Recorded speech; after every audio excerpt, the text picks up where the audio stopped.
puisqu'on parle de santé, il est une catégorie de personnes qui peinent souvent à être reçues par un médecin ou être prises en charge aux urgences.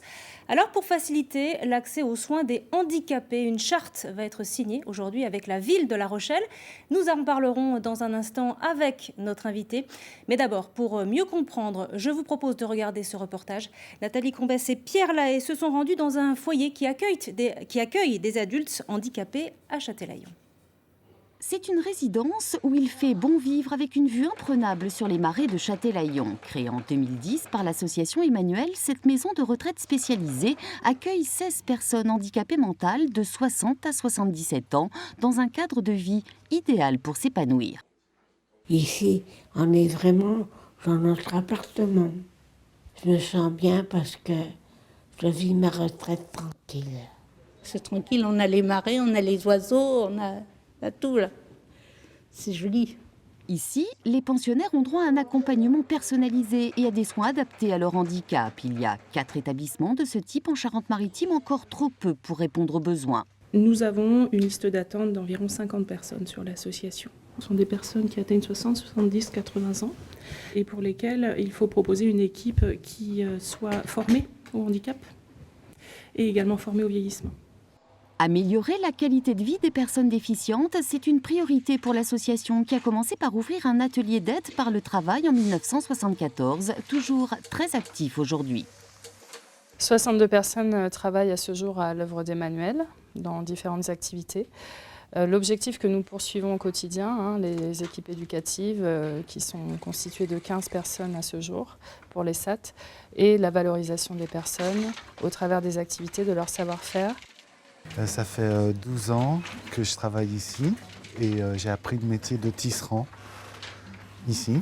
Il faut avoir des qualités particulières, de la patience et puis du savoir-faire.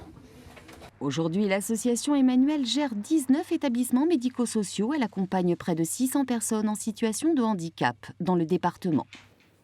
Bonjour Pascal Jacob, vous êtes le président de l'association Handidactique.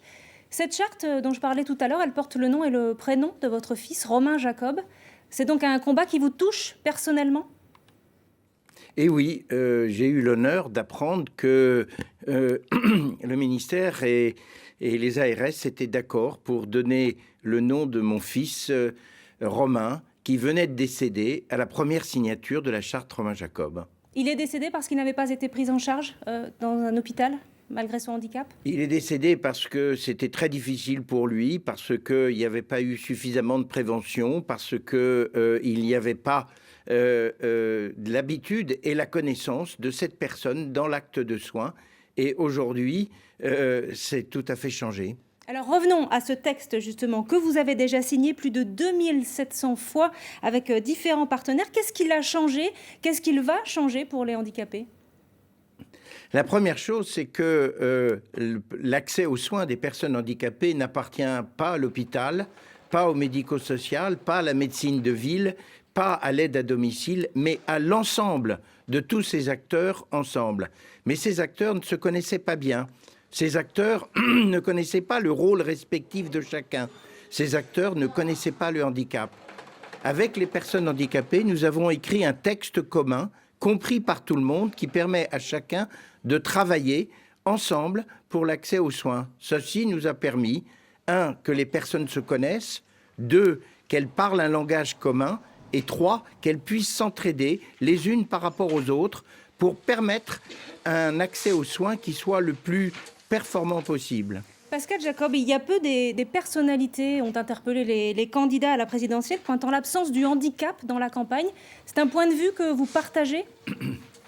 Je le partage totalement. Aujourd'hui, nous avons besoin que le monde du handicap représente un tiers des électeurs. Soit ce sont des personnes handicapées elles-mêmes, soit ce sont des parents, soit ce sont des professionnels qui travaillent pour eux.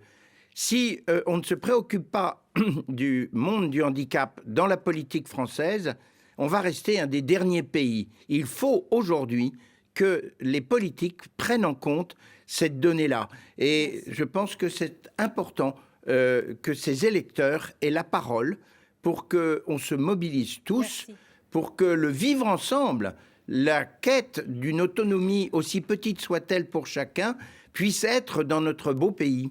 Merci beaucoup Pascal Jacob d'avoir répondu à notre invitation, répondu à nos questions sur ce sujet.